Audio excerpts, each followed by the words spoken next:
The quest for games is never over, because there are always places to look, and there are always games to be found. Welcome to IWALVG Finds episode number 41. Let's see what I picked up this time around.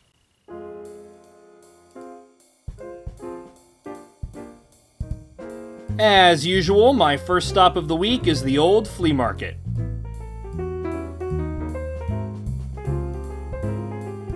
Some okay PS1 and PS2 titles here, but this seller rarely lets anything go for a fair price. This guy's got complete PS2 games, $3 each or 2 for $5. Picked up a copy of Black to use for trades and Top Gear Daredevil for my son. Final Fantasy Crystal Chronicles for $5. Even though I'm not much of a Final Fantasy fan, I still should have grabbed this.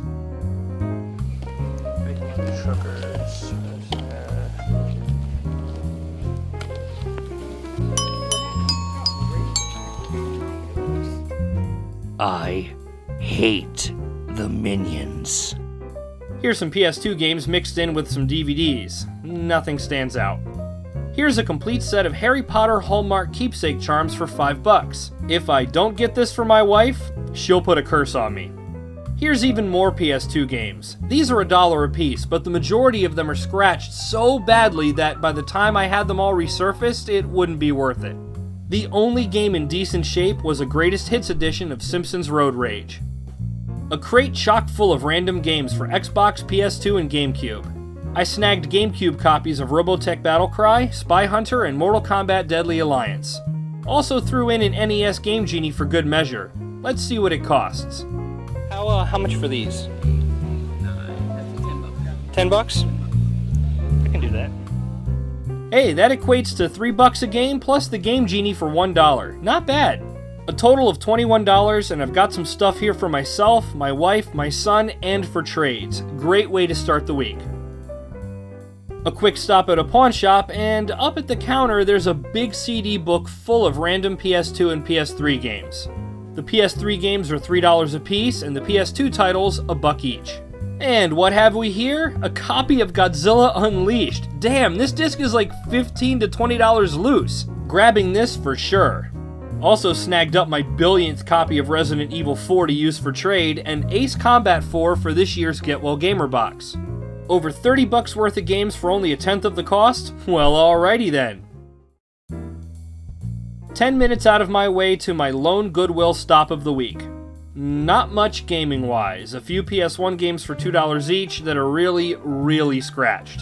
Lot of Nintendo guides. We've got Super Mario Galaxy 1 and 2, Legend of Zelda Spirit Tracks, and Ocarina of Time 3D.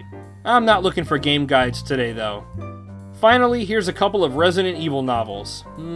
I guess this trip was a bit of a bust. Then I head upstate to 2nd and Charles, where my luck, or lack thereof, apparently followed me from Goodwill. Nothing interesting in the NES section except for this copy of The Adventures of Tom Sawyer. But $10 is basically double what the loose card is worth. $15 and $20 for loose Super Mario Bros. Duck Hunt carts. Come on guys, get it together. X-Men vs. Street Fighter for $40. Very tempting, but I have a feeling I should hold off. And here's a PS1 with no cables or controllers for $25. Yep, I think I'm done here. Maybe I was wrong in episode 40 when I said their prices were getting better. My favorite pawn shop has a lot of new inventory out on the floor this week. Let's see if there are some treasures in there.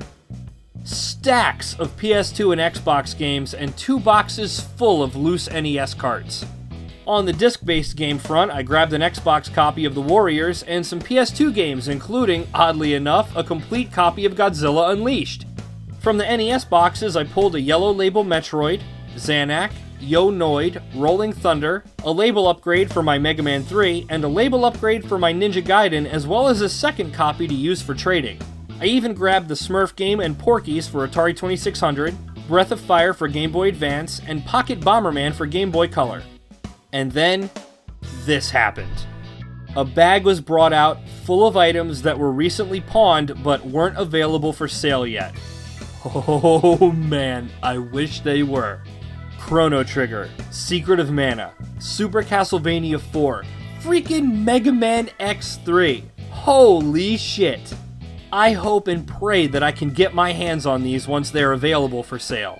Until then, I can still be happy about today's haul. $30 for everything, and not only that, I procured a copy of X-Men vs. Street Fighter for Sega Saturn complete. Not the same as the PlayStation version at 2nd & Charles, but hell, I got this and all these other games for less than the cost of that one title. I wasn't planning on revisiting the flea market again this week, but I decided to swing by there for a few minutes anyway after I had a short work day. Looks like this lady still has her 2 NES games for sale, as well as her sun-bleached long-box PS1 game. This guy's got a mishmash of games and... wait, hold it. Another Godzilla title?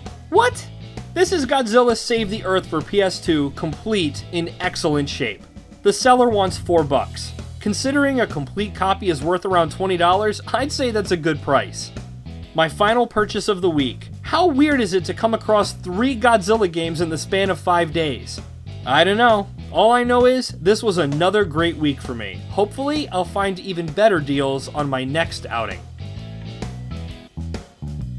And that concludes episode number 41 of IWALVG Finds. And remember, you can find these kind of items at your own local pawn shops, flea markets, swap meets, and Goodwills. Just remember to check those places out, have some extra cash on you, and take a good long look, because you never know what you'll find. Until next time, my name is Neil, and I will always love video games. Have a good one. If you enjoyed this video, go ahead and subscribe and take a peek at our other videos. We're also on Twitter as well as Facebook, where we do random Steam game giveaways every week. Thank you for watching. I will always love video games.